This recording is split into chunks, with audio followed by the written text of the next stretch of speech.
आई कसं की आता एकत्र कुटुंब, सकाळी उठायचं, आपापला स्वयंपाक करायचा, भाकरी बांधायच्या, रानात जायचं. मग 20 वर्ष हेच केलंय.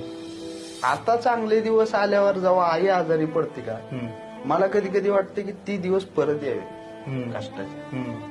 की जे कष्ट होतं आयुष्यात, त्या कष्टामुळे बहुतेक आम्ही जगत होतो. चालू होतं काय तर. हा जगत होतो. हे काय, हे कष्टाचे दिवस कमी झाले आणि जगायचे बंद झाले.